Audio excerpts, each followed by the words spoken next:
দুর্ঘটনার কবলে পুলিশ আধিকারিকের গাড়ি। ঘটনাটি ঘটেছে হুগলির তারকেশ্বরের বাগবাড়ি এলাকায়। পুলিশ সূত্রে খবর, আরামবাগের মহকুমা পুলিশ আধিকারিক অভিষেক মণ্ডল সিঙ্গুরে একটি আলোচনা সভায় যোগদান করতে যাচ্ছিলেন। সঙ্গে ছিলেন দুজন নিরাপত্তা রক্ষী। বাগবাড়ি এলাকায় 12 নম্বর রোডে হঠাৎই তার গাড়ির সামনে এসে পড়ে একটি ইঞ্জিন ভ্যান। তাকে বাঁচাতে চালক সজোরে ব্রেক কষলে গাড়িটি নিয়ন্ত্রণ হারিয়ে রাস্তার পাশে একটি বন্ধ দোকানে গিয়ে ধাক্কা মারে। দুর্ঘটনায় দুমড়ে মুচড়ে যায় তার গাড়িটি। গাড়ির মধ্যে থাকা পুলিশ আধিকারিক সহ তার 2 নিরাপত্তারক্ষী জখম হয় এই দুর্ঘটনায়। এই গাড়িটাকে বাঁচাতে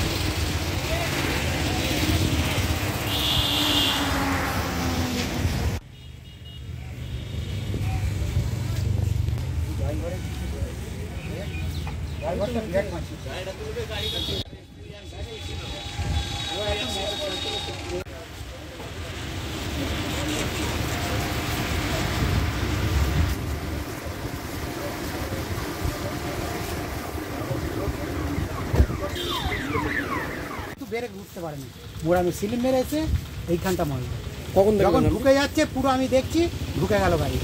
কি হয়েছিল, ঘটনাটা কি হয়েছিল? মানে ভ্যানটা কোন দিক থেকে আসছে? ভ্যানটা এদিক থেকে আসছিল, এসে তেল ভরতে দিচ্ছে ইঞ্জিন ভ্যান। আর এই গাড়িটা, পুলিশের গাড়িটা? এই গাড়িটা ওই দিক থেকে আসছিল, তারকেশ্বরের দিক থেকে। তারপর কি হয়েছে? তারপরে এসে মানে উনাকে বাঁচাতে গিয়ে এইভাবে ইয়ে করতে হয়েছে। গাড়িটা স্পিডে ছিল, ও ঢুকছে পাম্পে, এদিক থেকে যাচ্ছে। মোটর সাইকেলটা কিভাবে এলো? মোটর সাইকেলটা এখানে দাঁড় করানো ছিল। আচ্ছা, এইটা গ্যারেজ তো, ওর গ্যারেজ, যার গ্যারেজ মানে তারই মোটর ভ্যান আর কি।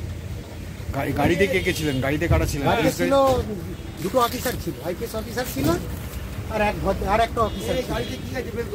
আর ড্রাইভার ছিল গাড়িতে? ড্রাইভার। ওরা এখন কোথায় নিয়ে গেছে? ড্রাইভারকে নিয়ে মনে হচ্ছে যতটা সম্ভব থানার বাবুরাই সব নিয়ে গেছে, ওই হসপিটালে নিয়ে গেছে। আর যারা গাড়িতে ছিলেন তারা সুস্থ হয়েছে? তারা সব ঠিক আছে, সুস্থ হয়েছে। আর ঠিক আছে, খালি ড্রাইভারের পায়ে একটু লেগেছে, ও বরফ টরফ দিয়ে ওকেও নিয়ে গেছে, বৈদ্যপুরে নিয়ে গেছে। এরপর ঘটনাস্থলে আসে তারকেশ্বর থানার পুলিশ।